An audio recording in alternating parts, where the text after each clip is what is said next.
One day, Edward was in the shed where he lived with the other engines. They were all bigger than Edward and boasted about it. "The driver won't choose you again," said Gordon. "He wants strong engines like us." But the driver and fireman felt sorry for Edward. "Would you like to come out today?" "Oh, yes, please," said Edward. So they lit his fire, made lots of steam, and Edward puffed away.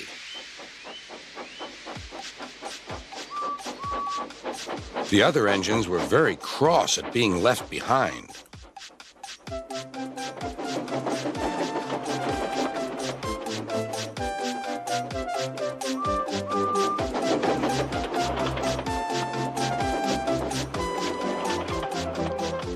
Edward worked hard all day. The coaches thought he was very kind, and the driver was very pleased.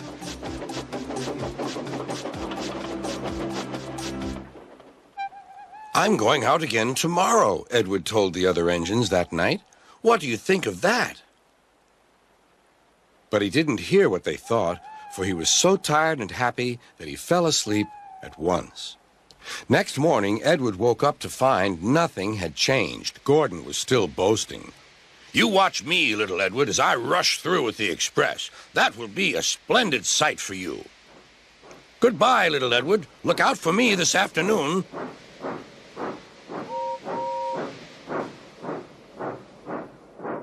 Edward went off to do some shunting. He liked shunting. It was fun playing with freight cars. He would come up quietly and give them a push. Then he would stop, and the silly freight cars would go bump into each other.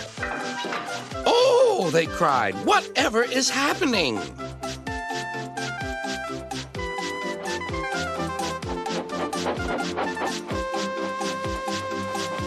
Edward played till there were no more freight cars. Then he stopped to rest. Presently, he heard a whistle. Gordon was cross. Instead of nice shining coaches, he was pulling a dirty freight train. "A freight train, a freight train, a freight train," he grumbled. "The shame of it, the shame of it, oh, the shame of it." Edward laughed and went to find some more freight cars. Then there was trouble.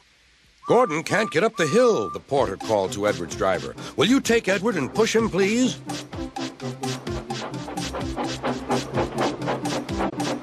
They found Gordon halfway up and very cross. His driver and fireman were talking to him severely. "You're not trying." "I can't do it," said Gordon. "The noisy freight cars hold an engine back so." Edward's driver came up.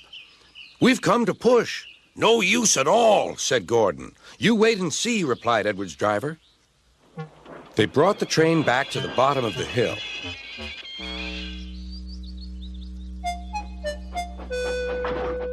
"I'm ready," said Edward. "No good," grumbled Gordon. They pulled and pushed as hard as they could.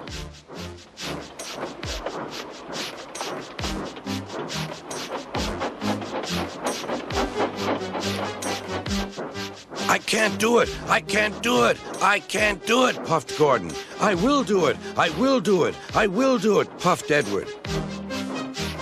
Edward pushed and puffed and puffed and pushed as hard as ever he could. And almost before he realized it, Gordon found himself at the top of the hill. "I've done it! I've done it! I've done it!" he said proudly. He forgot all about kind Edward and didn't say thank you. Edward was left out of breath and far behind, but he was happy because he had been so helpful. At the next station, he found that the driver and fireman were very pleased with him. The fireman gave him a nice long drink, and the driver said, "I'll get out my paint tomorrow and give you a beautiful coat of blue with red stripes. Then you'll be the smartest engine in the shed."